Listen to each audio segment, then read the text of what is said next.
The billionaire took her virginity, but cried when she whispered, "You were my only dream." Before we explore all the details of this incredible story, tell us where you're following us from and the time. Subscribe to the channel so you don't miss a thing, and let's embark on this journey together. Some choices define us, even when the world doesn't understand them. The fluorescent lights of St. Vincent's University Hospital buzzed overhead as Mirella Dawson checked her watch for the third time in 10 minutes. 11:47 p.m. Her second shift was just beginning, but her body felt like it had been running on fumes for weeks. She tucked a loose curl behind her ear and straightened her scrubs, the same pale blue ones she'd been wearing since her morning classes ended 6 hours ago. "Mirella, we've got a VIP admission coming in," called Nurse Supervisor Janet from behind the reception desk. "Room 314, confidential patient. No questions, no gossip." Mirella nodded, used to the hospital's occasional high-profile cases. Politicians, local celebrities, sometimes even criminals under police protection. She'd learned not to care about who they were. In her eyes, everyone became the same when they needed healing. She grabbed the admission paperwork and made her way to the third floor, her worn sneakers squeaking softly against the linoleum. Room 314 was at the end of the hall, away from the busier sections. Through the partially open door, she could see a man lying in bed, his back turned toward the window. "Good evening," she said softly, knocking twice before entering. "I'm Mirella, your night nurse. How are we feeling?" The man turned slowly, and their eyes met for the first time. Mirella had seen handsome men before. She worked in a hospital where young doctors strutted around like peacocks. But this was different. His features were sharp yet somehow gentle, with grey eyes that seemed to carry the weight of 1,000 untold stories, dark hair, slightly tousled, and a jawline that spoke of both strength and exhaustion. "I'm fine," he said, his voice deeper than she'd expected. "Just a minor car accident. They're keeping me overnight for observation." She noticed how he avoided her gaze, almost as if he was used to people staring. "Well, let's make sure you're as comfortable as possible. I'm going to check your vitals and see if you need anything for pain." As she approached with the blood pressure cuff, he watched her movements with curious intensity. Most people either flirted shamelessly or treated her like she was invisible. He did neither. "You don't recognize me, do you?" he asked quietly. Mirella paused, studying his face more carefully. "Should I? Are you someone famous?" For the first time since she'd entered the room, he smiled. Not the practiced smile of someone used to cameras, but something genuine and almost relieved. "No," he said. "I'm just Kellen." "Well, just Kellen," she said, wrapping the cuff around his arm. "I'm just Mirella, and right now, that's all that matters." As she pumped the cuff, she felt him watching her. Not in the way men usually did, not with hunger or calculation, but with something that felt almost like wonder. "You have gentle hands," he said softly. Mirella felt heat rise to her cheeks. "Thank you. I try to remember that everyone's scared when they're here, even if they don't show it." "And what about you? Are you scared?" The question caught her off guard. She looked up from the blood pressure monitor, meeting his grey eyes directly. "Sometimes, but not of taking care of people. That's the easy part. What's the hard part?" She hesitated, unsure why she felt compelled to answer honestly. "Believing that someone will take care of me the same way someday." The words hung in the air between them, more intimate than she'd intended. Kellen studied her face with an intensity that made her pulse quicken. "Your blood pressure's perfect," she said quickly, removing the cuff and stepping back to create professional distance. "Thank you." He settled back against his pillows, but his eyes never left her face. "Mirella?" "Yes? What time do you get off work?" She blinked, surprised by the question. 7 a.m., but I have classes at 9, so I'll probably grab coffee and head straight to campus." "Classes?" "Nursing school. I'm finishing my degree." She tucked her hair behind her ear again, a nervous habit.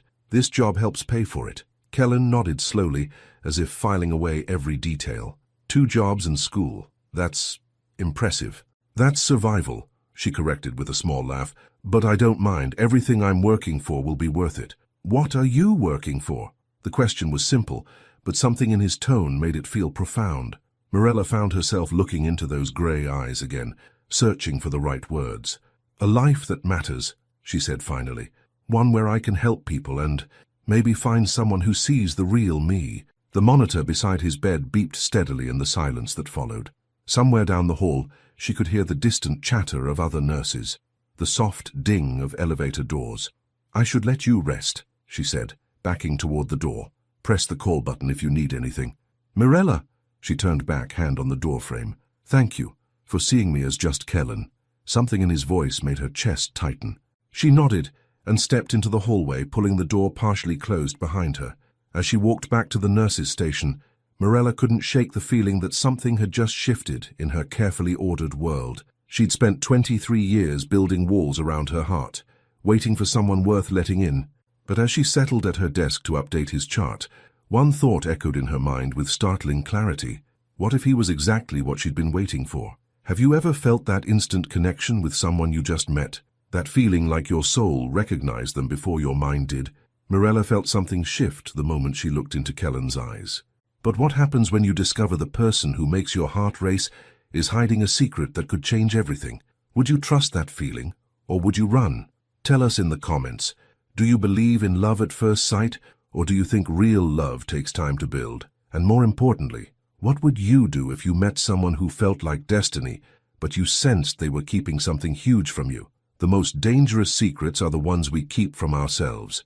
Mirella couldn't focus on her textbook. The words about cardiovascular nursing blurred together as her mind drifted back to room 314. She sat in the corner booth of Mel's Diner, the same 24-hour spot where she grabbed coffee between her hospital shift and morning classes. The vinyl seat was cracked. The coffee was lukewarm, but it was quiet enough to study, or it should have been. "You're distracted," observed Beverly, the night shift waitress who'd become something of a mother figure to Mirella over the past 2 years. The older woman refilled her cup without being asked. "Let me guess. Some doctor finally caught your attention?" "It's not like that," Mirella said quickly, then wondered why she felt the need to defend herself. "There was just this patient last night. Something about him was different." Beverly raised an eyebrow. "Honey, in 30 years of watching people, I've learned that different usually means trouble or treasure. Which one you think he is?" Before Mirella could answer, her phone buzzed with a text from her study partner, Carmen. "Girl, you missed Professor Martinez's pop quiz announcement. It's tomorrow on chapters 12-15. "Damn," Mirella muttered, gathering her books. She'd been so distracted that she'd completely zoned out during yesterday's lecture. Back at St. Vincent's that evening, Mirella found herself walking a little faster toward the 3rd floor. She told herself it was just professionalism. Checking on a patient was part of her job. But her heart was beating faster as she approached room 314. The door was slightly ajar, and she could hear voices inside. She paused, not wanting to interrupt. "Sir, the media is asking questions about your whereabouts," came a man's voice, crisp and efficient. "Your absence from the quarterly board meeting has raised concerns about your health. Tell them I'm dealing with a personal matter," came Kellen's familiar voice, but there was an edge to it now that hadn't been there the night before. "And Marcus, make sure my location stays confidential. I don't want any photographers near this hospital." Mirella felt her stomach drop. Media, board meetings, photographers. She backed away from the door, her mind racing. Just how famous was this man? She took a deep breath and knocked, giving them a moment to finish their conversation. "Come in," Kellen called.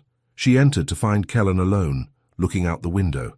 He'd changed from the hospital gown into his own clothes, an expensive-looking black t-shirt and jeans that probably cost more than her monthly rent. "Good evening," she said, keeping her voice professionally neutral. "How are we feeling today?" "Better," he said, turning to face her. "Much better now that you're here." The comment sent warmth through her chest, but she pushed it aside. "I need to check your incision site and take your vitals. Doctor's orders." As she moved closer with her supplies, she caught a subtle scent. Not cologne, but something clean and expensive. Everything about him whispered money, from his perfect teeth to the way he carried himself. How had she missed it before? "You're quiet tonight," he observed, as she checked his temperature. "Just focused on my work." "That's not it." His grey eyes searched her face. "You heard my phone call, didn't you?" Mirella's hands stilled. She looked up at him, surprised by his directness. "I wasn't eavesdropping. It's okay," he said softly. "I wondered when you'd figure it out." She stepped back, crossing her arms. "Figure what out? That you're some kind of celebrity? That you've been lying to me?" "I never lied. I told you my name was Kellen. I told you I was in a car accident. Everything I said was true, but not complete." He was quiet for a long moment, studying her face. "No, not complete. So who are you, really?" Kellen ran a hand through his hair, and for the first time since she'd met him, he looked uncertain. My full name is Kellen Reese. I own a logistics company. Mirella waited, sensing there was more. A very large logistics company, he added quietly. The name hit her like a cold wave. Reese Logistics. She'd seen it on trucks, on news reports about billion-dollar mergers, on the business magazines scattered around the hospital waiting room. Kellen Reese wasn't just rich. He was one of the wealthiest men in the country. Oh, she breathed, taking another step back. Mirella. No, I get it now. She shook her head, feeling foolish. This is probably funny to you, right? The poor nursing student who didn't recognize the famous billionaire? It's not like that. He stood up from the bed, moving toward her. What we talked about last night, that was real. You treated me like a person, not like a bank account or a business opportunity. Do you have any idea how rare that is? So, what happens now? She asked, her voice smaller than she intended. You go back to your mansion and your board meetings, and I go back to serving coffee and changing bedpans. That's up to you. The simple statement hung between them. Mirella felt her walls going up, the same protective instincts that had kept her heart safe for 23 years. I should finish your assessment, she said, moving back toward her supplies. Mirella. His voice was gentle but firm. Look at me. Reluctantly, she met his gaze. The man you talked to last night, the one who asked about your dreams, who thanked you for seeing him as just Kellen. That's who I really am. The rest is just circumstances. She wanted to believe him. Something in his eyes, the same vulnerability she'd glimpsed the night before, made her want to trust him. But the rational part of her mind was screaming warnings. Why are you telling me this? She asked. Because I want to see you again, outside of this hospital. Her breath caught. Mr. Reese. Kellen, he corrected. Just Kellen, remember? Kellen, she said softly. We're from completely different worlds. You know that, right? I know that you're the first person in years who's made me want to be in any world at all. The honesty in his voice almost undid her. Almost. I need to think about this, she said, finishing her vitals check with practiced efficiency. Of course, take all the time you need. He handed her a business card. Simple, elegant, with just his name and a phone number. When you're ready to talk, call me. Mirella took the card, her fingers brushing his for just a moment. The contact sent electricity up her arm. I should go, she said, backing toward the door. Mirella, she paused, hand on the doorframe. For what it's worth, he said quietly, I've never felt more like myself than I did during our conversation last night. As she walked down the hallway, Mirella clutched the business card in her pocket. Her mind was spinning with questions, doubts, and something that felt dangerously like hope. She'd spent her whole life believing that when the right person came along she'd know, but she'd never considered that the right person might come wrapped in complications she wasn't sure she could handle. Back in room 314, Kellen stood at the window, watching her car pull out of the parking lot below. For the first time in 15 years of building his empire, he found himself praying that money and power wouldn't be the things that drove away the one person who mattered. But as Mirella drove home through the quiet streets, she had no idea that her decision would change both their lives in ways neither of them could imagine. Sometimes the heart knows what the mind refuses to accept. 3 days had passed since Kellen's revelation, and Mirella hadn't called. She'd stared at his business card so many times that the elegant lettering was burned into her memory, but she couldn't bring herself to dial the number. You're overthinking again, Carmen said, sliding into the seat across from her in the university library. Her study partner was the opposite of Mirella in every way, bold, outspoken, and never afraid to speak her mind. It's written all over your face. I'm studying, Mirella replied, gesturing to her open textbook on pharmacology. Girl, you've been staring at the same page for 20 minutes. Carmen leaned closer, lowering her voice. This is about that mystery patient, isn't it? The one you won't tell me about. Mirella sighed, closing her book. It's complicated. The best ones always are. What's his deal? Married? Criminal? Secret baby mama? Mirella struggled to find the words. He's successful, very successful, and I think he's genuinely interested in me. Carmen frowned. And that's a problem because people like him don't end up with people like me. Not really. That's the most ridiculous thing I've ever heard. Carmen grabbed Mirella's hands across the table. Honey, you are brilliant, beautiful, and kind. You work 2 jobs while maintaining a 4.0 GPA. You volunteer at the children's ward on your days off. Any man would be lucky to have you. Before Mirella could respond, her phone rang. The caller ID showed the hospital's main number. Mirella, it's Janet. Her supervisor's voice sounded strained. I know it's your day off, but we're short-staffed and we have a situation. The patient in 314 is asking for you specifically. He's agitated. Morella's heart skipped. What kind of situation? He's refusing treatment from other nurses. Says he'll only allow you to handle his care. The doctors want him to stay another night for observation, but he's threatening to discharge himself against medical advice. Carmen raised an eyebrow, clearly listening to every word. I'll be there in 30 minutes, Morella said, already gathering her books. Thank you, room 314, same as before.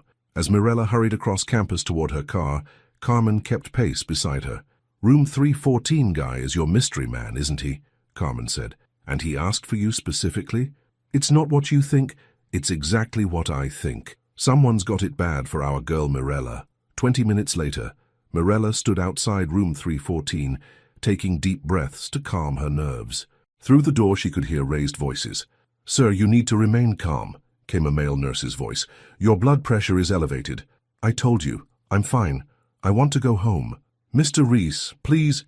She knocked and entered to find Kellen sitting on the edge of the bed, fully dressed, while two nurses and a doctor tried to reason with him. His eyes found hers immediately, and she saw relief wash over his face. Morella, I'll take it from here, she said quietly to the other staff members. They exchanged glances but stepped back, clearly grateful to pass the difficult patient to someone else. Once they were alone, Morella crossed her arms and studied him. Really? You're throwing a tantrum because I didn't call? Kellen had the grace to look embarrassed. It wasn't a tantrum, I needed to see you, so you decided to be difficult with my colleagues and make my supervisor call me on my day off. I'm sorry, that was selfish of me. He ran a hand through his hair, a gesture she was beginning to recognize as a sign of his uncertainty. I've been lying here for 3 days, wondering if I scared you away. You didn't scare me away. She moved closer, automatically checking the monitors beside his bed. But you did make me realize how different our lives are. Different doesn't mean incompatible, doesn't it? She met his gaze directly. Kellen, I looked you up. Your company is worth billions. You've been on magazine covers. You date supermodels and actresses. Dated, he corrected. Past tense. And those relationships were... He paused, searching for the right words. They were convenient, expected. None of them were real. And what makes you think this would be real? The question hung between them. Kellen stood up slowly, moving closer until they were just a few feet apart. Because when I'm with you, I forget about everything else, he said quietly. The company, the pressure, the constant noise of that world, it all disappears. You make me remember who I used to be before I became what everyone expected me to be. Morella felt her resolve wavering. That's a lot of pressure to put on someone you barely know. You're right, it is. He took another step closer. But I'd like the chance to know you better, to let you know me better. The real me, not the version that appears in Forbes magazine. How would that even work? You live in penthouses and fly private jets. I take the bus to work and eat ramen for dinner half the week, so we figure it out together. His voice was earnest, almost pleading. Morella, I've spent 15 years building something that's supposed to make me happy, but I've never felt more empty than I did these past 3 days without seeing you. She studied his face, looking for any sign of insincerity. All she saw was vulnerability. One coffee, she said finally. That's it. Somewhere normal where we can talk without... She gestured around the hospital room. The smile that spread across his face was radiant. One coffee. But I picked the place. Deal. And you drive yourself. No drivers, no bodyguards, no entourage. He nodded. When? Morella checked her watch. I get off work tomorrow at 7 a.m. There's a place called The Grind on 5th Street. It's nothing fancy. Nothing fancy sounds perfect. She backed toward the door, suddenly feeling shy. I should go. Let the doctors check you over properly this time. Morella? She paused, hand on the doorframe. Their usual position, she realized. Thank you for giving us a chance. As she walked down the hallway, Morella couldn't shake the feeling that she was standing at the edge of a cliff, about to jump into something that could either destroy her or change her life forever. Her phone buzzed with a text from Carmen. So? How's Mystery Man? Morella typed back, I'm meeting him for coffee tomorrow. The response came immediately. Finally! But girl, you better call me after and tell me everything. Back in room 314, Kellen was already making mental notes. He'd need to research coffee shops, learn what normal people talked about on first dates, figure out how to be just Kellen instead of Kellen Reese, billionaire CEO. But as he settled back onto the hospital bed, allowing the medical staff to complete their assessments, one thought echoed in his mind. For the first time in years, he was genuinely excited about tomorrow. What neither of them knew was that their coffee date would set in motion events that would test everything they thought they knew about love, trust, and the courage to be vulnerable. The most beautiful moments happen when we stop trying to be perfect. Mirella stood in front of her tiny bathroom mirror, changing clothes for the third time. Her shift had ended 20 minutes ago, and she was supposed to meet Kellen at the grind in 10 minutes. She'd gone from her scrubs to jeans and a sweater, then to a dress that felt too formal, and now back to jeans with a different top. "You're being ridiculous," she told her reflection. "It's just coffee." But even as she said it, she knew it wasn't just coffee. It was the moment that would determine whether the connection she'd felt with him was real or just her imagination. The grind was exactly what she'd hoped. A small, independently owned coffee shop with mismatched furniture, local art on the walls, and the comfortable buzz of neighborhood regulars. Mirella arrived first and chose a corner table where they could talk privately. She was stirring sugar into her latte when she saw him walk through the door. Kellen had clearly made an effort to dress down. Dark jeans, a simple grey Henley, and sneakers that looked like they'd actually been worn before. But even in casual clothes, there was something about the way he carried himself that set him apart. Confidence without arrogance, power held in check. He spotted her immediately and made his way over, pausing to order at the counter first. She watched him interact with the young barista. Polite, patient, treating her with the same respect he'd show a business partner. It was a small thing, but it told Mirella something important about his character. "Sorry I'm late," he said, sliding into the seat across from her with a simple black coffee. "I got lost trying to find parking." "You got lost?" "I usually have someone else handle the driving," he admitted with a sheepish smile. "I had to use GPS to get here." The honesty made her relax slightly. "Welcome to how the other half lives. I'm starting to think I've been missing out." They sat in comfortable silence for a moment, each testing their coffee and stealing glances at each other. The morning light streaming through the window highlighted the grey in his eyes, and Mirella found herself thinking that he looked younger somehow, less burdened than he had in the hospital. "Tell me about your family," he said finally. The question caught her off guard. Most men wanted to talk about themselves, their jobs, their accomplishments. "What do you want to know?" "Everything. Where did you grow up? What were your parents like? Do you have siblings?" Mirella wrapped her hands around her mug, using the warmth to ground herself. "I grew up in Detroit. Just me and my mum after my dad left when I was 8. She worked 2 jobs, cleaning office buildings at night and working at a grocery store during the day to keep us afloat. That must have been hard." "It was.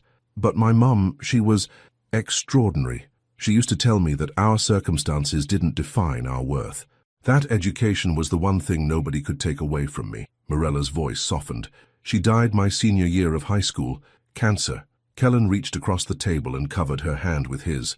The gesture was gentle, comforting without being presumptuous. "I'm sorry. She would have liked knowing I'm about to become a nurse. She always said I had healing hands." Mirella looked down at their joined hands. "What about you? What was your family like?"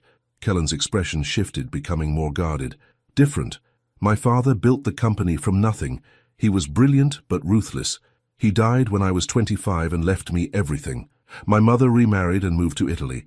We talk occasionally, but," he shrugged, "she preferred her new life without the complications of the business world. That must have been lonely. I threw myself into work. Figured if I could build something bigger, better, more successful than what my father left me, it would prove I was worthy of it." He met her eyes. "I've spent 15 years proving myself to a dead man." The vulnerability in his admission made Mirella's chest tighten. "And what do you want to prove now?" "That I'm worthy of this," he said quietly, gesturing between them. "Of you." The words hung in the air, honest and raw. Mirella felt her carefully constructed walls beginning to crack. "Kellen, I know what you're thinking," he interrupted gently. "That this is crazy, that we barely know each other, that our lives are too different for this to work. And maybe you're right, but I've never felt about anyone the way I feel about you. How do you feel about me?" The question slipped out before she could stop it. He was quiet for a long moment, studying her face. "Like I've been holding my breath for years and just remembered how to breathe. Like every decision I've made, every path I've taken, was leading me to that hospital room where you'd be waiting." Mirella's heart was racing. She'd imagined this conversation 100 times since meeting him, but the reality was more intense than anything she'd prepared for. "I scare myself sometimes," she admitted quietly. "With how much I want things I'm not sure I can have." "What do you want?" The question was simple, but loaded with meaning. Mirella looked around the coffee shop, at the young couple sharing a muffin at the next table, the elderly man reading his newspaper by the window, the barista humming as she cleaned the espresso machine. Normal people living normal lives. "I want someone who sees me," she said finally. "Not what I do for a living or where I come from or what I can give them. Just me. I want to matter to someone the way my mother mattered to my father before he got scared and left. What if I told you that you already matter to me? I'd say that's impossible. You don't even know me. I know that you work 2 jobs and maintain perfect grades because you promised your dying mother you'd become a nurse. I know that you volunteer at the children's ward because you understand what it's like to be afraid and alone. I know that you see people, really see them, in a way that most people have forgotten how to do." Mirella stared at him, surprised by how much he'd observed, how much he'd understood from their brief interactions. "I know that you've never been with anyone because you're waiting for something real," he continued. "And I know that you're scared right now because what you're feeling for me is real, and that's terrifying when you've spent your whole life protecting your heart." The accuracy of his words took her breath away. "How do you—" "Because I'm scared too," he said simply. "I've built my entire life around control, around knowing exactly what to expect from every situation.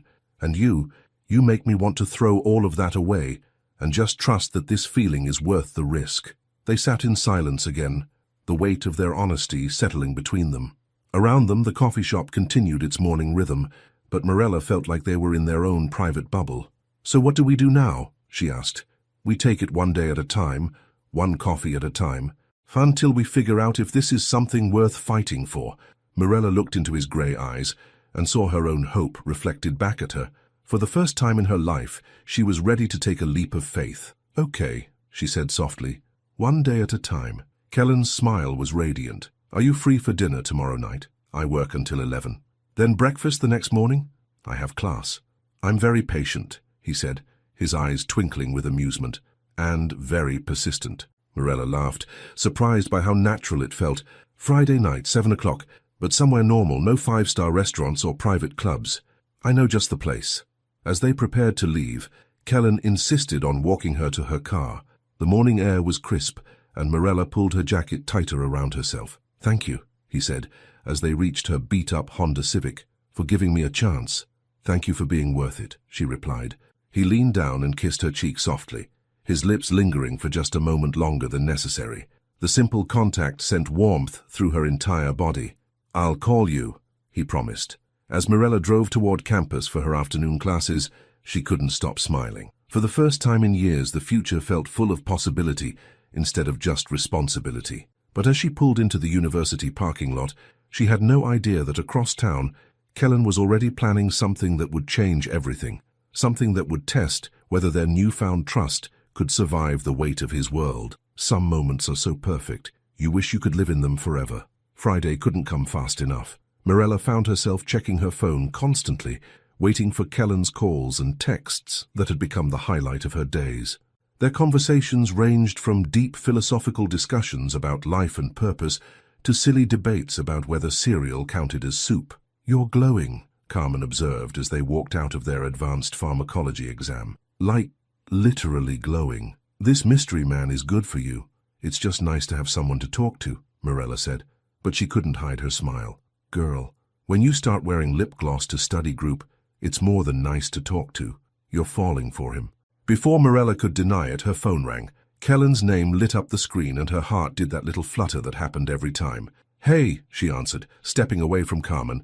"I hope I'm not interrupting anything important." His voice was warm through the speaker. "Just finished an exam, what's up? I wanted to confirm our plans for tonight, and I need your address so I can pick you up." Mirella hesitated. Her apartment was in a run-down complex on the wrong side of town, peeling paint, broken elevator, and neighbors who played music too loud. The thought of Kellen seeing where she lived made her stomach clench with embarrassment. "Actually, why don't I meet you at the restaurant?" she suggested. "Mirella," his voice was gentle but firm, "I'm picking you up. That's what people do on dates." "This isn't really my neighborhood's demographic," she said quietly. "I don't care about your neighborhood. I care about you." The simple statement made her chest tighten.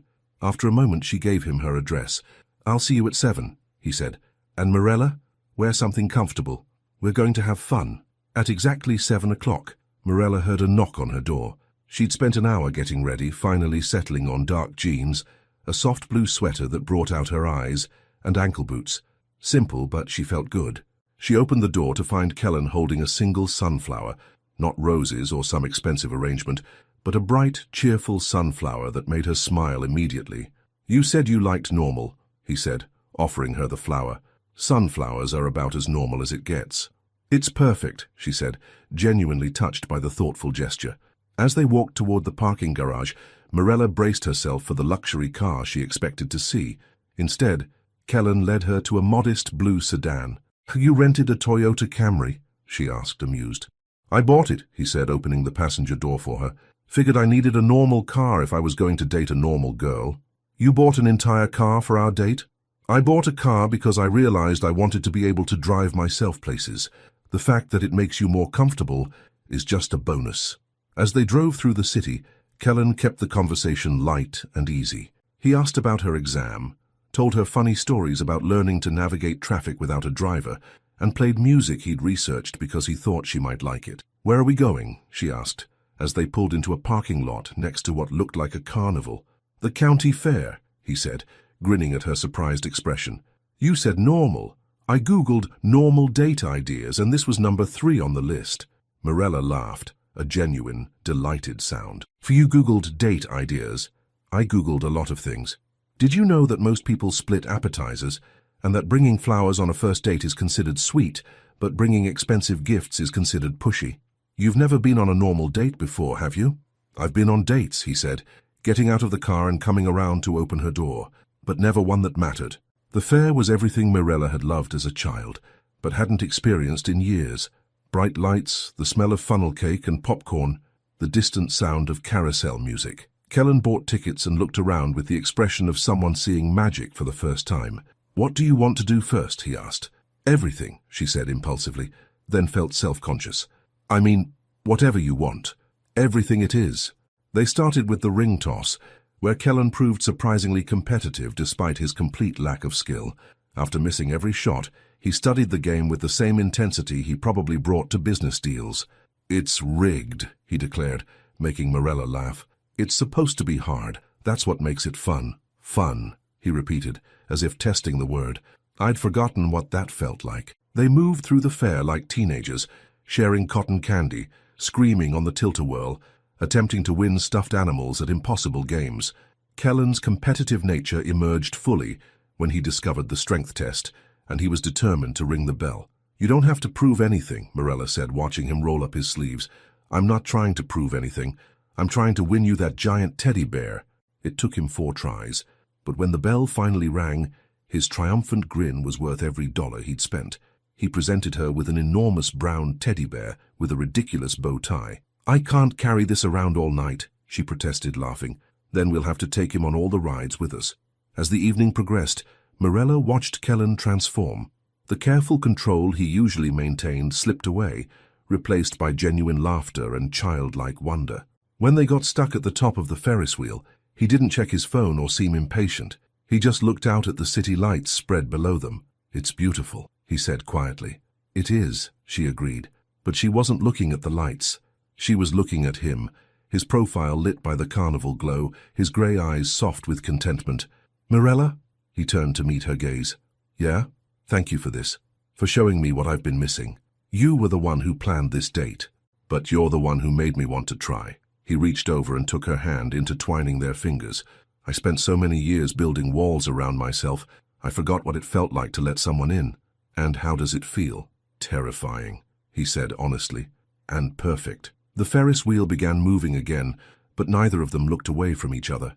When they reached the bottom, Kellen helped her out of the seat, his hand lingering on hers. "One more ride?" he asked. "The carousel," she said impulsively. "I always wanted to ride the carousel." They climbed onto painted horses side by side, and as the music played and the world spun around them, Morella felt like she was living in a dream. Kellen reached over and squeezed her hand as their horses rose and fell in perfect rhythm. "I have a confession," he said over the music. "What?" "I've never been happier than I am right now." The honesty in his voice made her heart skip. "Kellen, I know it's crazy. I know we barely know each other, but being with you feels like coming home." As the carousel slowed to a stop, Mirella realized she was falling, not just attracted to him, not just curious about him, but genuinely, deeply falling in love with this man who bought a Toyota Camry and Googled date ideas because he wanted to make her happy. They walked back to the car in comfortable silence, the giant teddy bear tucked under Kellen's arm. When they reached her apartment building, he walked her to the door. "I had the best time," she said, turning to face him under the flickering porch light. "So did I." He stepped closer, close enough that she could see the flecks of silver in his grey eyes. "Mirella? Yes? I'd like to kiss you, if that's okay." Instead of answering, she rose up on her toes and met him halfway. The kiss was soft, tentative at first, then deeper as she melted into him. His hands came up to cup her face, gentle and reverent, as if she were something precious. When they finally broke apart, both were breathing hard. "Wow," she whispered. "Yeah," he agreed, resting his forehead against hers. "Wow." "I should go inside," she said, but made no move to leave. "You should," he agreed, but didn't step away. They stood there for another moment, reluctant to end the perfect evening. "I'll call you tomorrow," he promised. "I'd like that." As Mirella watched him drive away, she hugged the ridiculous teddy bear to her chest and allowed herself to acknowledge the truth she'd been fighting. She was completely, irrevocably in love with Kellen Reese. What she didn't know was that upstairs in her apartment, a message was waiting on her answering machine, one that would shatter the perfect bubble they'd created and force them both to confront the reality of their different worlds. And a message that would test whether their newfound love could survive the harsh light of truth. Sometimes reality has a way of crashing into our dreams when we least expect it. Mirella floated into her apartment, still feeling the warmth of Kellen's kiss on her lips. She set the giant teddy bear on her small couch and headed toward the kitchen to put the sunflower in water. The red light on her answering machine blinked insistently. 3 messages waiting. She pressed play while filling a makeshift vase from an old mason jar. "Mirella, it's Carmen. Girl, you better call me and tell me everything about tonight." She smiled, already planning to call her best friend in the morning. "Miss Dawson, this is Dr. Sterling's office calling to confirm your interview for the pediatric nurse internship next Tuesday at 2 p.m. Please call to confirm." Her heart leapt. The internship at Children's Memorial Hospital was her dream job, working with kids while finishing her degree. She'd forgotten the interview was scheduled. The 3rd message made her blood run cold. "Mirella Dawson, this is Veronica Walsh from City Style magazine. I understand you've been spending time with Kellen Reese. I'd love to chat with you about your relationship. There's compensation involved, of course. Call me at..." She stared at the machine in shock. How did a magazine reporter even know about them? They'd been so careful, so private. Her hands shook as she deleted the message, but the damage was already done. Their perfect bubble had burst. Her phone rang, making her jump. Kellen's name appeared on the screen. "Hey," she answered, trying to keep her voice normal. "I just wanted to make sure you got inside safely," he said, and she could hear the smile in his voice. "And to tell you again, what an amazing night I had."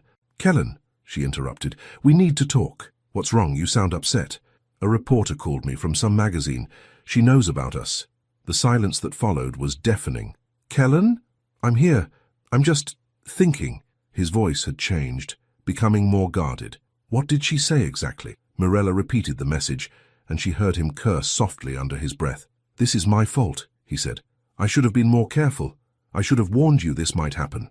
"What does this mean?" "It means our private little world just became very public. Mirella, you need to know, when people find out I'm dating someone, especially someone who isn't part of this world, it becomes a story. They'll dig into your life, your past, your family." Mirella sank onto her couch, the reality of his words hitting her like a physical blow. "They'll what?" "They'll want to know everything about you, where you work, where you go to school, who your friends are. They'll paint you as either a gold digger trying to trap me or a saint who's saving my soul. Either way, they'll make you into a character in their story, instead of letting you be yourself. But we've only been on 2 dates. That doesn't matter to them. The fact that I'm dating anyone is news. The fact that you're..." He paused. "That I'm what? Different from the women I usually date. They'll either tear you down or put you on a pedestal, but either way, your privacy is gone." Mirella felt tears burning behind her eyes. "I can't handle that, Kellen. I can't have reporters calling me, digging into my mom's death, talking to my professors or co-workers. I have an internship interview next week that could change my entire future. I know, I'm so sorry, I never wanted this to happen, But you knew it could happen. Another silence, this one loaded with admission. Yes, he said quietly. I knew it could happen. And you didn't tell me. I hoped. I thought maybe we could have more time before they noticed. I wanted to protect what we had for as long as possible. Morella closed her eyes, feeling the fairy tale crumbling around her. You should have told me. You're right. I was selfish. I was so desperate to feel normal, to have something real, that I convinced myself the outside world didn't matter. But it does matter, doesn't it?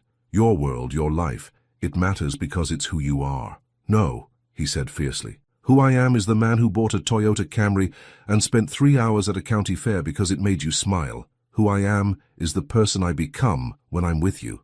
But you can't separate those things, Kellen.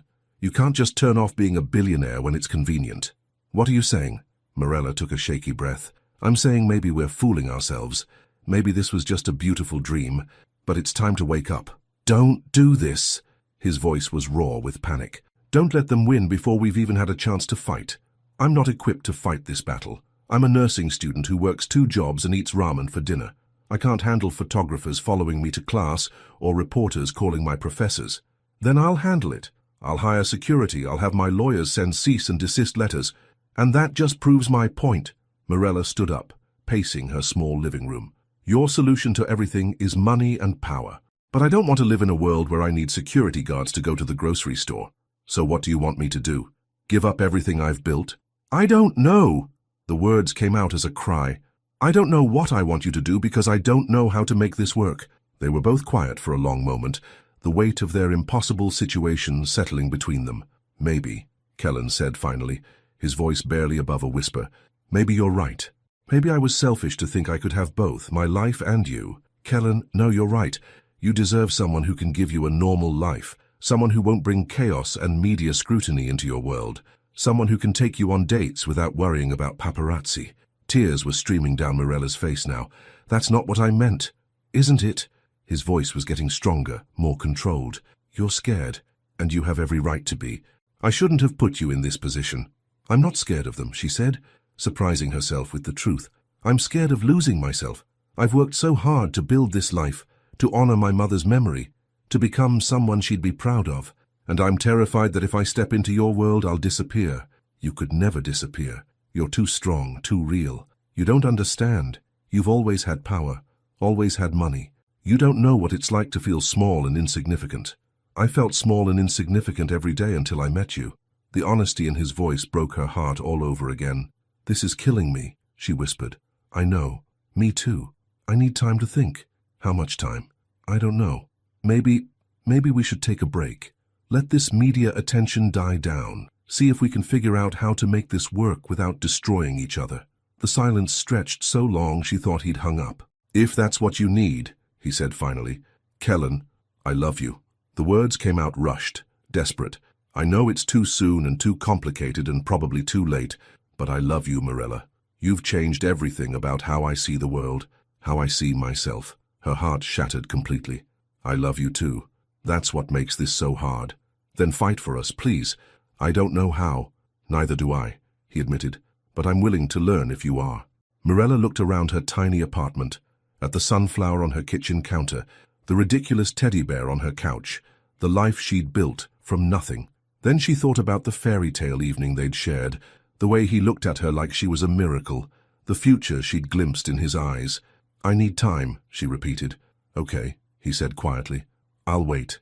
After they hung up, Morella sat in her dark apartment and cried, for the perfect evening that had ended too soon, for the love that felt too big and too dangerous, and for the impossible choice between the life she'd built and the dreams she was just beginning to imagine. Outside her window, the city continued its restless rhythm, unaware that 2 people who had found something rare and beautiful were learning that sometimes love isn't enough to bridge the gap between different worlds. But as Morella would soon discover, some battles are worth fighting, even when you don't know how to win. The strongest love is tested not by perfect moments, but by impossible choices. A week passed in agonizing silence. Morella threw herself into her studies and worked with desperate intensity, trying to drown out the ache in her chest. She'd ignored 17 calls from reporters, changed her route to campus to avoid photographers, and even considered skipping her internship interview when she saw a van with camera equipment parked outside Children's Memorial Hospital. But she went anyway. This was her future, the one she'd worked toward since her mother's death. "Miss Dawson," Dr. Patricia Henley, the head of pediatric nursing, smiled warmly as Mirella entered her office. "Please have a seat." The interview went better than she'd dared hope. Dr. Henley was impressed with her grades, her experience, and her obvious passion for pediatric care. Everything was perfect until the final question. "I have to ask," Dr. Henley said, her tone carefully neutral.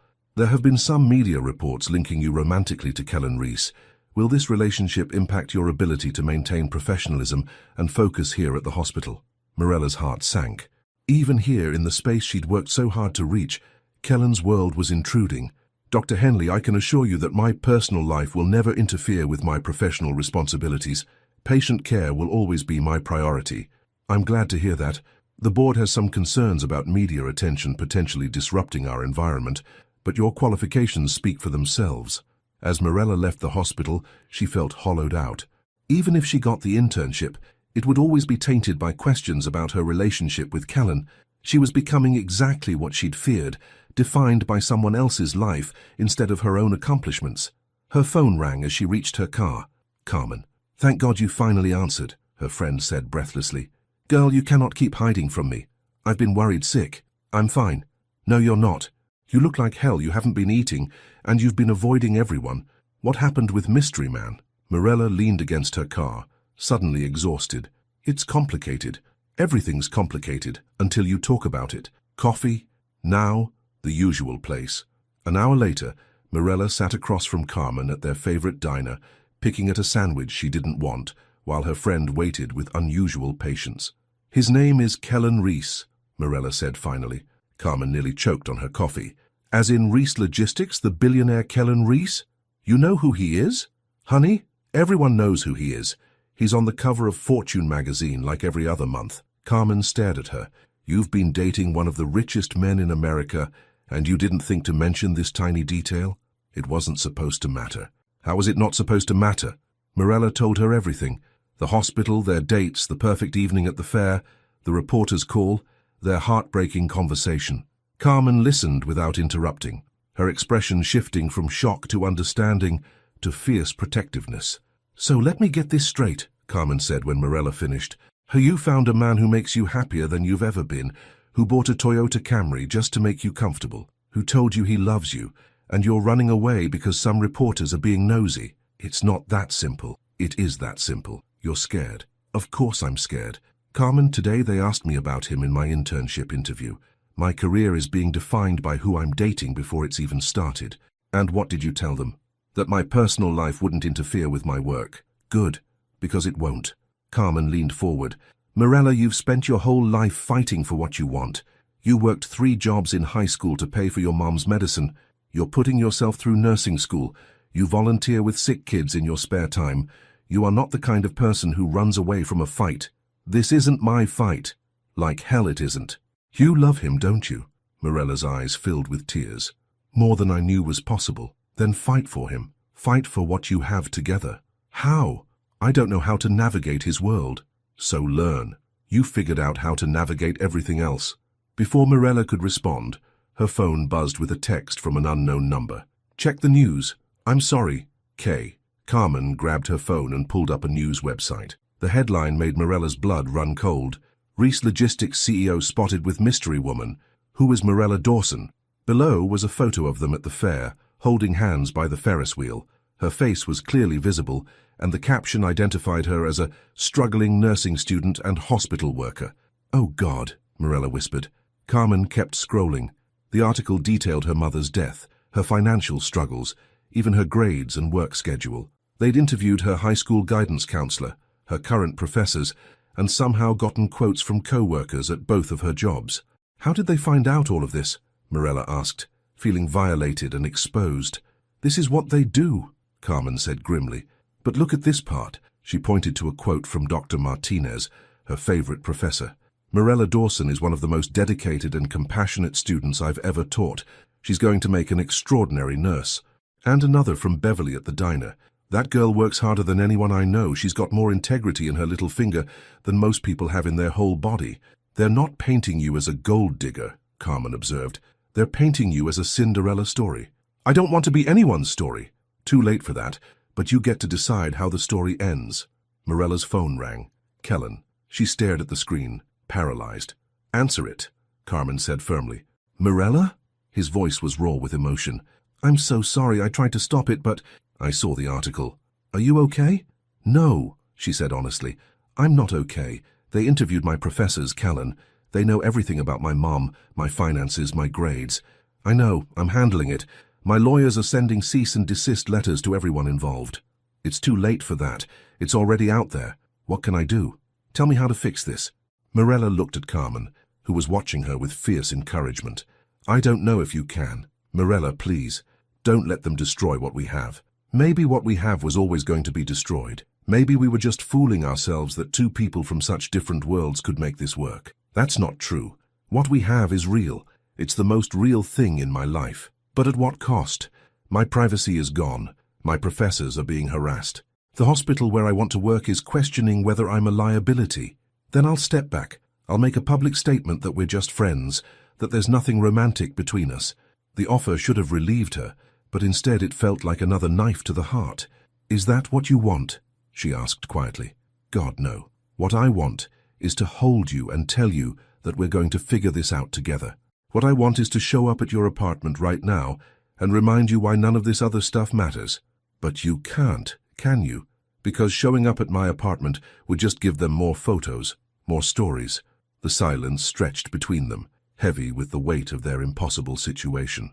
I have a proposal, he said finally. What? Give me one more chance. One evening, away from the city, away from the cameras and reporters.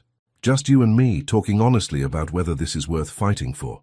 Kellen, if after that conversation you still think we can't make this work, I'll let you go. I'll make sure the media attention dies down, and I'll stay out of your life. But please, give us one more chance to figure out if love is enough. Morella closed her eyes, feeling Carmen's hand squeeze hers across the table. Where? She asked. I have a cabin about 2 hours north of the city. It's private, isolated. No one will bother us there. When? Tomorrow night. I'll pick you up at 7. In the Toyota Camry. She could hear the smile in his voice. In the Toyota Camry. After they hung up, Carmen grinned at her. Now that's my girl. You're going to fight for your man. I'm going to listen to what he has to say, Morella corrected. That's all. Sure, Carmen said with a knowing look. And I'm going to become a professional ballerina. As Morella drove home, she tried to quiet the voice in her head that whispered this was a mistake. But a louder voice, one that sounded suspiciously like her mother, was saying something different. Sometimes the biggest risk is not taking one at all. Tomorrow night would determine whether their love story was ending or just beginning. Some conversations change everything, not because of what's said, but because of what's finally understood. The drive to the cabin was quiet, filled with the kind of tension that comes from two people who have too much to say and don't know where to start. Morella watched the city fade into rolling hills and dense forest, each mile taking them further from the chaos of their complicated reality. Kellen's cabin wasn't what she'd expected. Instead of the massive luxury retreat she'd imagined, it was a modest 2-bedroom structure, nestled among tall pines, with a stone fireplace and a wraparound porch that overlooked a small lake. Simple, peaceful, and completely private. It was my grandfather's, Kellen explained as they pulled into the gravel driveway. He built it himself in the 1960s. It's the only place I've ever felt completely myself. Inside, the cabin was rustic but comfortable, handmade furniture, quilts that had clearly been loved for decades, and walls lined with books and old photographs. Kellen moved around the space with an ease she'd never seen in him before, lighting the fireplace and opening windows to let in the cool evening air. Are you hungry? He asked. I brought dinner. You cooked. I ordered from that Italian place you mentioned liking, the one near campus. He gestured toward the kitchen counter, where several containers waited. I figured we should eat before we'd talk. They sat at the small wooden table by the window, sharing pasta and talking carefully around the real issues. Kellen told her about summers spent here as a child, learning to fish with his grandfather and helping build the dock that stretched into the lake. Morella found herself relaxing despite everything, drawn into stories of a simpler time when his biggest concern was whether the fish were biting. He was the only person who ever saw me as just a kid, Kellen said, refilling her wine glass. Not the heir to anything, not someone with responsibilities and expectations, just a boy who liked to skip stones and catch fireflies. Is that why you brought me here? To be just a boy again? I brought you here because this is where I come to remember who I really am, and I wanted you to see that person. After dinner, they moved to the porch swing, wrapped in an old quilt as the sun set over the lake. The silence between them was comfortable now, but heavy with unspoken words. Mirella, Kellen said finally, I need to tell you some things. About my life, about what being with me really means. And then you need to decide if you can handle it. She nodded, steeling herself for whatever was coming. The media attention will never completely go away, he said. Even if we're careful, even if we try to stay private, there will always be interest in who I'm dating, who I marry, what kind of life we build together. That's the reality of who I am. I know. But there are ways to manage it. We can control how much access they have, how much of our life we share publicly. We can create boundaries. What kind of boundaries? We keep our relationship private for now. No public appearances together, no social media posts, no interviews. We build something real between us first, away from all the noise. And when we're ready, if we're ready, we control how and when we go public. Mirella considered this. And if I don't want to go public, ever, then we don't. We find ways to have a life together that doesn't require media attention. Is that even possible? I don't know, he admitted honestly, but I'm willing to try if you are. They swung gently in the evening breeze, watching fireflies dance over the water. There's something else, Kellen said quietly. About my expectations, about what I want from this relationship. Mirella tensed, waiting. I don't want to change you, he continued. I don't want to turn you into someone who fits into my world. I fell in love with who you are. The woman who works 2 jobs and studies until 2 a.m., who brings sunflowers to patients and remembers everyone's coffee order. I want to find ways to fit into your world, not the other way around. But your world is so much bigger than mine. Size doesn't matter. What matters is meaning. He turned to face her. My world is full of people who want things from me. Money, connections, status. Your world is full of people who need things from you. Care, healing, hope. Guess which one feels more important? Mirella felt tears threatening. Kellen, I've been thinking about this all week, he interrupted gently, about what really matters to me, and I realize that everything I've built, everything I've accomplished, means nothing if I don't have someone to share it with, someone real. But I can't be your whole world. That's too much pressure. I'm not asking you to be my whole world. I'm asking you to be my home base. The place I come back to when everything else gets crazy. The person who reminds me who I am underneath all the rest of it. And what do you offer me in return? The question was blunt, but necessary. Kellen thought for a long moment before answering. Security, he said finally. Not just financial, though that's part of it. Security to pursue your dreams without worrying about student loans or working 2 jobs. Security to take risks, to fail, to try again. And, he paused, seeming to gather courage, and someone who will love you exactly as you are, for as long as you'll let me. Mirella's heart was racing. That's a lot to promise. I know, but I mean every word. They sat in silence again, the weight of his words settling between them. In the distance, a loon called across the water, its haunting cry echoing off the trees. I'm scared, Mirella admitted finally. Of what? Of losing myself. Of becoming someone I don't recognize. She looked at him directly. Of falling so completely in love with you that I forget how to be me. What if I promise to remind you? How? By loving all the parts of you that made me fall in love in the first place. By supporting your career, your dreams, your independence. By never asking you to be anything other than exactly who you are. And what if the media attention becomes too much? What if I can't handle it? Then we figure out a different way. We move somewhere quieter. We change how we live. We do whatever it takes to protect what we have. Mirella studied his face in the dim porch light, looking for any sign that he was making promises he couldn't keep. All she saw was sincerity and desperate hope. There's something I need to tell you, she said quietly. Anything. I've never been with anyone. Physically. The words came out in a rush, and she felt heat flood her cheeks. I know that probably seems strange at my age, but I was always waiting for what? For someone who felt like forever. Kellen went very still. And do I feel like forever? That's what scares me most, she whispered. Because yes, you do. He reached for her hand, intertwining their fingers. Mirella, that's not something you need to be scared about. That's something beautiful, something precious, and if you choose to trust me with that gift, I promise I'll treasure it, even knowing that I have no idea what I'm doing, especially knowing that, because it means whatever we build together will be ours alone." The intensity in his voice made her heart skip. She looked out at the lake, at the reflection of stars on the dark water, and felt something shift inside her, a decision crystallizing, courage gathering. "Kellen?" "Yes?" "I don't want to wait anymore." He turned to face her fully, searching her eyes. "What are you saying?" "I'm saying that I love you, and I'm tired of being afraid. And if we're going to figure out how to make this work, we need to start trusting each other completely." "Are you sure?" Instead of answering with words, she leaned forward and kissed him. This kiss was different from their first, deeper, more urgent, full of promise and possibility. When they broke apart, both were breathing hard. "Stay with me tonight," she whispered against his lips. "Not because of the media or the complications or any of that, but because I want to, because I choose you." Kellen cupped her face in his hands, his thumbs brushing away tears she didn't realize had fallen. "Are you absolutely certain? Because once we cross this line, everything changes." "I'm certain," she said firmly. "I've never been more certain of anything in my life." He kissed her again, soft and reverent, as if she were something precious and fragile. "Then let's go inside," he said quietly, "and let me show you how much I love you."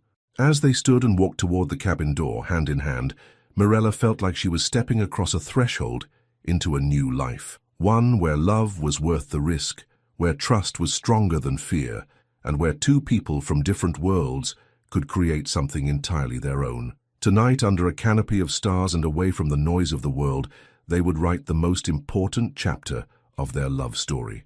In the quiet moments between heartbeats, souls recognize their home. The cabin felt different as they stepped inside, charged with anticipation and tenderness. Kellen led her to the living room, where the fireplace cast dancing shadows on the walls. He didn't rush, didn't push. Instead, he simply held her hands and looked into her eyes. "We don't have to do anything you're not ready for," he said softly. "We can just hold each other, talk more, take our time." "I know," Mirella replied, her voice steady, despite the flutter in her chest. "But I don't want to wait anymore. I've been waiting my whole life for this feeling, for this person, for you." He brought her hands to his lips, kissing each palm gently. "Then we'll go slow. We'll make it perfect." "It already is perfect," she whispered, "because it's with you." Kellen led her to the couch in front of the fireplace, sitting down and pulling her gently onto his lap. They kissed slowly, deeply, hands exploring with reverent touches. Every caress was a question, every response an answer. "You're trembling," he murmured against her neck. "I'm nervous," she admitted, "but not scared. Not with you. Tell me what you need. Just be patient with me, and don't let me overthink this." He smiled against her skin. "I can definitely handle both of those requests." They moved together in the firelight, time seeming to slow as they discovered each other. Kellen worshipped her with touches and whispers, making her feel cherished and beautiful. When she hesitated, he waited. When she was ready to continue, he followed her lead. "Mirella," he breathed as they moved toward the bedroom. "You are the most beautiful thing I've ever seen." "I love you," she said, the words coming from the deepest part of her heart. "I love you so much it scares me." "I love you too."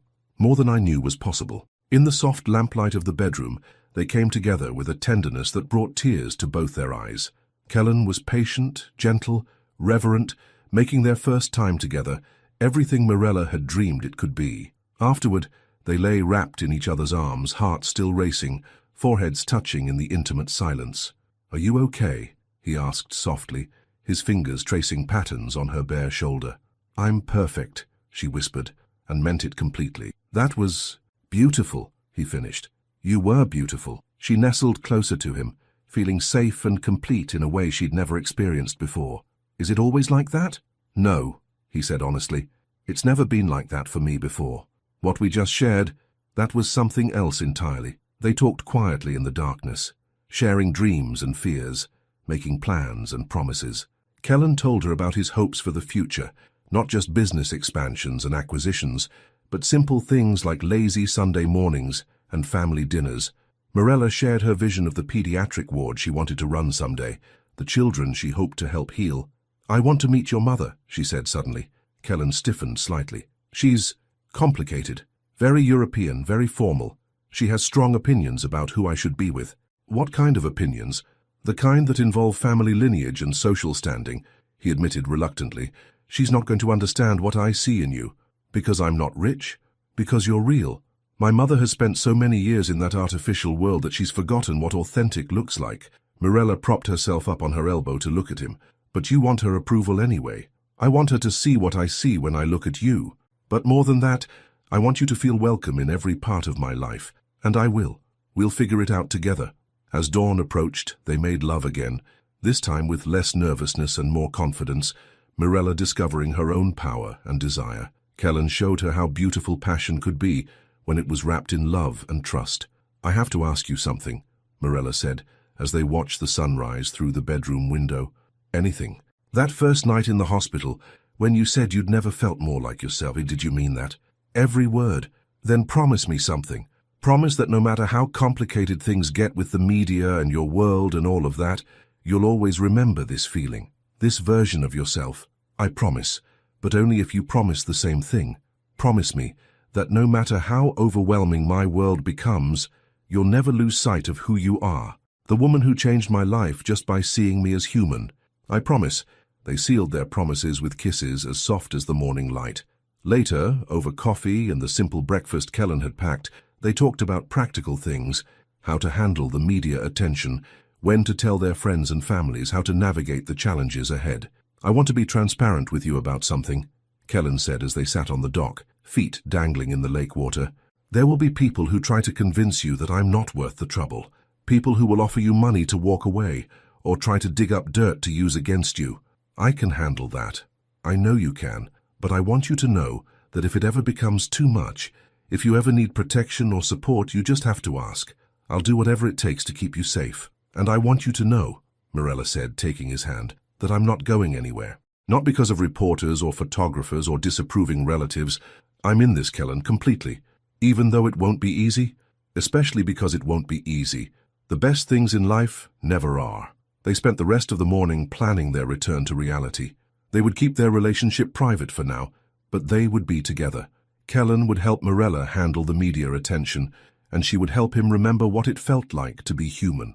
As they packed up the cabin and prepared to drive back to the city, Mirella felt like a different person than the one who had arrived the night before. Not because of what they had done physically, but because of what they had chosen emotionally. They had chosen each other despite all the obstacles. Ready? Kellen asked, holding the car door open for her. Ready, she said, and climbed into the Toyota Camry that had become a symbol of everything she loved about this man. As they drove back toward their complicated reality, both knew that the real test of their love was just beginning, but they also knew that they would face it together, armed with the unshakable knowledge that what they had found was worth fighting for. The cabin disappeared in the rearview mirror, but the magic of what had happened there would stay with them forever. They had crossed a threshold from which there was no return, and neither of them wanted to go back anyway. But as they re-entered the city, neither could have predicted the curveball that was waiting for them, one that would test their newfound commitment in ways they never saw coming. The greatest love stories are written not in perfect moments, but in the courage to choose each other when everything else falls apart. 3 weeks had passed since their weekend at the cabin, and Mirella had never been happier. She'd gotten the internship at Children's Memorial Hospital, the media attention had died down to manageable levels, and she and Kellen had found a rhythm that worked. Quiet dinners at her apartment, study sessions where he read business reports while she tackled nursing textbooks, stolen moments that felt like their own private world. She was reviewing patient charts in the pediatric ward when Dr. Henley approached with an expression that made her stomach clench. Mirella, I need to see you in my office, now. The walk down the hallway felt endless. Inside the office, Dr. Henley closed the door and gestured for Mirella to sit. I've just received some very disturbing information, Dr. Henley began without preamble. Information that calls into question your judgment and professionalism. I don't understand. Dr. Henley slid a manila envelope across the desk.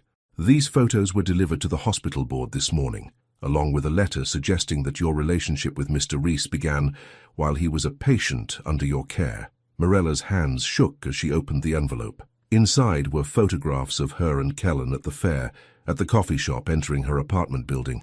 But the damning photo was one she'd never seen before, taken through the hospital window, showing her holding Kellen's hand while he was still in his hospital bed. This appears to show an inappropriate relationship between a nurse and her patient, Dr. Henley continued, a serious breach of professional ethics. It wasn't like that, Morella said desperately. I didn't even know who he was when I first treated him, and we didn't start dating until after he was discharged. The photo suggests otherwise. The photo is misleading. I was checking his pulse and he was thanking me for my care. Nothing inappropriate happened while he was my patient. Dr. Henley studied her carefully. The board is concerned about the appearance of impropriety. They're questioning whether you can maintain appropriate professional boundaries. Dr. Henley, please, you know my work, my dedication to these children. I would never compromise patient care for personal reasons. I believe that, but the board has voted to suspend you pending a full investigation. The words hit Morella like a physical blow. Suspended? Effective immediately. You'll need to gather your personal belongings and leave the premises. But my patients, the children I'm working with, will be reassigned to other nurses. Morella felt her world crumbling around her. Everything she'd worked for, everything she'd sacrificed was being destroyed by someone who had taken a private moment and twisted it into something ugly. Who sent these photos? She asked. The envelope came with no return address. But Morella, Dr. Henley's voice softened slightly. This kind of targeted attack suggests someone with resources and motivation to damage your relationship with Mr. Reese. 20 minutes later, Morella sat in her car in the hospital parking garage, crying so hard she could barely breathe. Her phone rang. Kellen, but she couldn't bring herself to answer. How could she tell him that loving him had cost her everything? By the time she made it home, her phone had 17 missed calls from Kellen and a dozen text messages ranging from concerned to frantic. She was sitting on her couch, staring at the photos that had destroyed her career, when he knocked on her door. Morella, open the door, please. I know you're in there. She considered ignoring him, but knew he wouldn't leave. When she opened the door, his face went white at her appearance. What happened?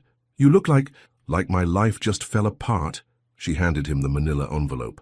Someone sent these to the hospital board. I've been suspended. Kellen's face darkened as he studied the photos. Who did this? I don't know. Someone who wants us apart badly enough to destroy my career. This is my fault. All of it. He ran his hands through his hair, pacing her small living room like a caged animal. I should have protected you better. How could you have protected me from this? You can't control what people do with cameras. I can find out who did this. I can make them pay. And then what? You think that will give me my career back? My reputation? Kellen stopped pacing and looked at her. We'll fight this. We'll prove that nothing inappropriate happened. How? The photo looks exactly like what they're accusing me of. And even if we could prove my innocence, the damage is done. No hospital is going to hire a nurse who's been investigated for sleeping with patients. Then we'll find another way. I'll help you start your own practice, or... Stop. Morella held up her hand. Just stop. Do you hear yourself? Your solution to everything is money. But money can't fix this, Kellen. Money can't give me back my dream of working with sick children. Money can't restore my professional reputation. Then what do you want me to do? I want you to understand that this is what loving you costs.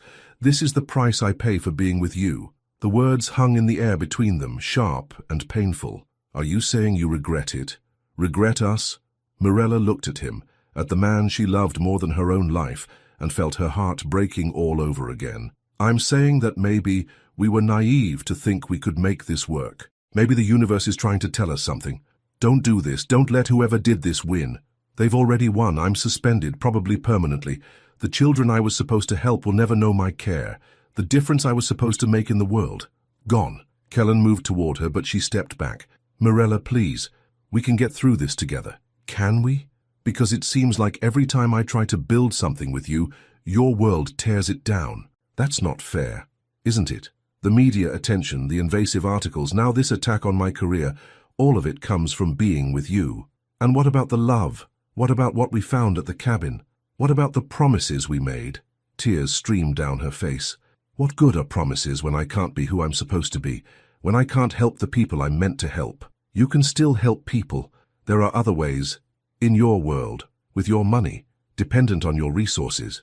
She shook her head. That's not who I am, Kellen. That's not who I want to be. So what are you saying? I'm saying that maybe loving each other isn't enough. Maybe some people are just too different, from worlds too far apart, for it to work. Kellen stared at her for a long moment, his face a mask of pain and disbelief. You're giving up, he said quietly. On us, on everything we built, I'm being realistic, something you've never had to be. That's not true, and you know it. Do I? Because from where I'm standing, it looks like you live in a world where problems can be solved with lawyers and money and influence. But my problems are real, Kellen. My career is real. My reputation is real. And none of your resources can fix what's been broken. So that's it? We're done? Mirella closed her eyes, summoning every ounce of strength she had left. I think you should go. Mirella, please, just go. For a moment she thought he would fight harder, would refuse to leave. But then she heard his footsteps moving toward the door. This isn't over, he said from the doorway. I don't care who did this or why, I'm going to fix it. Some things can't be fixed, Kellen. I don't believe that, and deep down neither do you. After he left, Mirella collapsed onto her couch and sobbed. She cried for her destroyed career, for the children she wouldn't be able to help, for the love she'd just thrown away.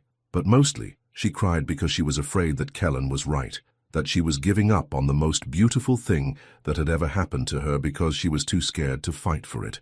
Outside her window, the city continued its relentless pace, unaware that two people who had found something miraculous were learning that sometimes love asks you to risk everything, and sometimes the price feels too high to pay. But in the darkness of her despair, Mirella had no idea that Kellen was about to do something that would change everything, something that would prove just how far he was willing to go to fight for their love. Sometimes the most beautiful endings are really just new beginnings in disguise.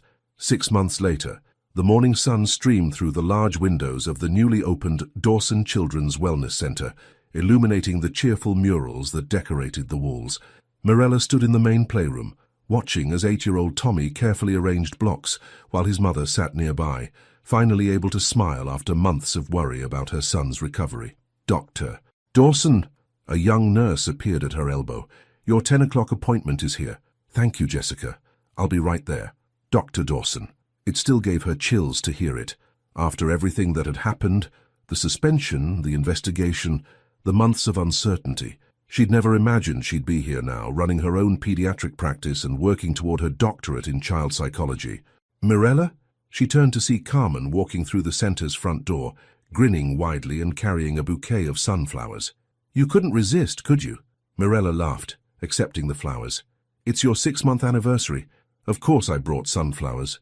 Carmen looked around the bustling center with pride. Look at this place. Look at what you built. Mirella followed her gaze, taking in the sight of children playing, parents smiling, her carefully selected staff providing the kind of holistic care she'd always dreamed of offering.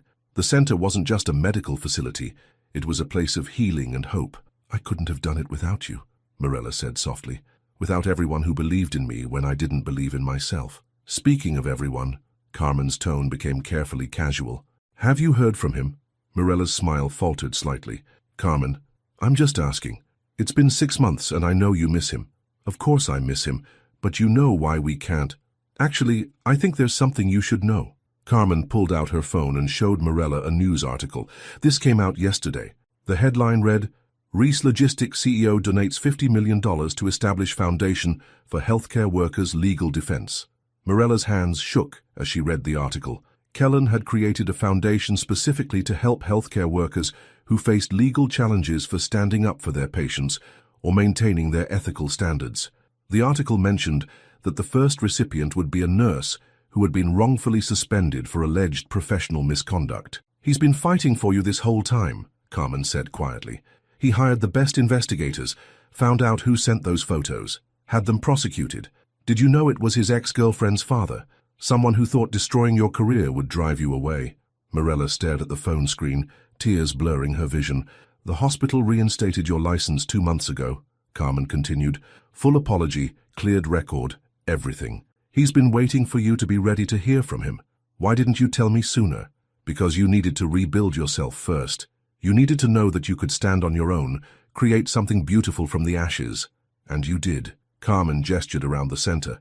This place exists because of your strength, your vision, your determination, not because of his money or influence. Before Mirella could respond, Jessica appeared again, looking flustered. Dr. Dawson, there's someone here to see you. He says it's important, but he doesn't have an appointment. Who is it? He said his name was Kellen. He's waiting by the children's garden. Mirella's heart stopped. Through the window, she could see a familiar figure sitting on a bench in the small outdoor space she'd designed for the children's therapy sessions. He looked different, older somehow, more serious, but also more at peace. "Go," Carmen said, squeezing her hand. "Go talk to him." Mirella walked through the center on unsteady legs, past the cheerful chaos of healing children and caring families, toward the garden where her past was waiting to meet her future. Kellen stood when he saw her approaching. He was holding a single sunflower. Not fancy, not expensive, just simple and perfect. "Hi," he said softly. "Hi." They stood there for a moment, drinking each other in. He looked good, healthy and strong, but there was something in his eyes that spoke of months of pain and determination. "I heard about the foundation," she said finally. "I promised I would fix it. It took longer than I wanted, but—" He shrugged. "Sometimes the right thing takes time. Kellen, let me say this first. Please." He took a step closer. "I've spent 6 months learning how to fight for someone I love without trying to control the outcome. I've learned the difference between fixing things and supporting someone while they fix things themselves. What does that mean? It means I'm not here to rescue you or offer you my world. I'm here to ask if there's room in your world for me." Mirella felt tears threatening. "My world is complicated now. I work long hours. I'm going back to school for my doctorate. This place demands everything I have. I know. I've been watching from a distance, making sure you had everything you needed to succeed. And you have succeeded, Mirella. Look at what you've built." He gestured toward the center. "This place is saving lives every day. You've been watching?" "Not intrusively. I needed to know you were okay, that you were happy. And am I? Happy?" He studied her face carefully. "You're fulfilled. You're making a difference. You're exactly who you were meant to be." He paused. "But I don't think you're completely happy, because I don't think I am either." "What are you saying?" "I'm saying that I've tried to go back to my old life, tried to convince myself that what we had was just a beautiful dream. But I can't, because you didn't just change how I see the world, Mirella. You changed who I am at my core." "How?" "I sold the company." Mirella stared at him in shock. "You what?" "I sold Reese Logistics, kept a small stake for income, but I'm not running it anymore." He smiled at her expression. "I realized that I built something impressive, but you built something meaningful, and I wanted to build something meaningful too." "What are you going to do?" "I'm starting small, a logistics company that specializes in getting medical supplies to underserved communities. Nothing fancy, nothing that will make headlines, just something that matters." "Kellen, I know it doesn't solve everything. I know we still have obstacles to work through. But I also know that the best thing that ever happened to me was falling in love with a woman who saw past everything I thought I was and helped me become who I was supposed to be." He held out the sunflower. "So I'm asking, Mirella Dawson, if you'd like to try again, not as a billionaire and a nurse, but as two people who want to build something beautiful together." Mirella took the flower, her hands shaking. "Are you sure? Really sure? Because I can't go through losing you again. I've never been more sure of anything in my life. The question is, are you willing to trust us one more time?" She looked around the garden, at the center she'd built from determination and hope, at the life she'd created from the ashes of her dreams. Then she looked at Kellen, really looked at him, and saw not the overwhelmingly powerful businessman who had once intimidated her, but the man who had bought a Toyota Camry and learned to win stuffed animals at carnival games because it made her happy. "There's something I need to tell you first," she said. "Anything. That night at the cabin, when I told you that you were my only dream." She stepped closer to him. "I meant it. And even after everything that happened, even when I was angry and hurt and afraid, you never stopped being my dream. Mirella, let me finish. You were right that night when you said I was giving up. I was scared of how much I loved you, scared of losing myself in your world, but I've learned something these past 6 months." "What?" "I learned that loving someone doesn't mean losing yourself. It means finding the courage to become the best version of yourself." She reached for his hands. "And the best version of me is the woman who falls asleep in your arms and wakes up ready to change the world." Kellen's smile was radiant. "Is that a yes?" "That's a yes. To trying again, to building something together, to believing that love really can conquer anything if we're brave enough to fight for it." He pulled her into his arms and kissed her, soft and sweet and full of promise. Around them, the garden bloomed with the same hope that was blossoming in their hearts. "I love you," he whispered against her lips. "I love you too, and this time I'm not letting go." As they held each other in the sunlight, surrounded by the center that represented everything Mirella had worked to achieve. Both knew that their story was just beginning. They'd learned that love wasn't about finding someone perfect, but about finding someone worth fighting for. They discovered that sometimes you have to lose everything to understand what really matters. And what really mattered was standing right there in their arms. Imperfect, complicated, and absolutely perfect for them. 3 years later, Dr. Mirella Dawson-Rees would graduate with her doctorate in child psychology. 5 years later, the Dawson-Rees Foundation would open its 10th Children's Wellness Center. And 7 years later, they would welcome their first child, a daughter they would name Hope because she represented everything beautiful that could grow from the courage to believe in love. But all of that was still in the future. For now, they simply held each other in the garden they would tend together, grateful for second chances and the wisdom to recognize that the greatest love stories aren't the ones that come easily. They're the ones that teach you how to become the person you were, always meant to be. The end. Have you ever had to choose between love and everything you thought you wanted? Sometimes the universe tests us not to break us, but to show us what we're truly capable of fighting for. Mirella and Kellen learned that real love isn't about perfection.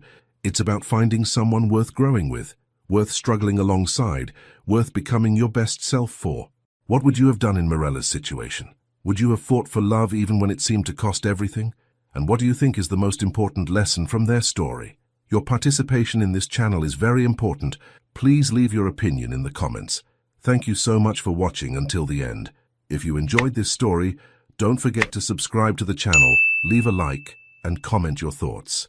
Your participation is very important to us. See you next time.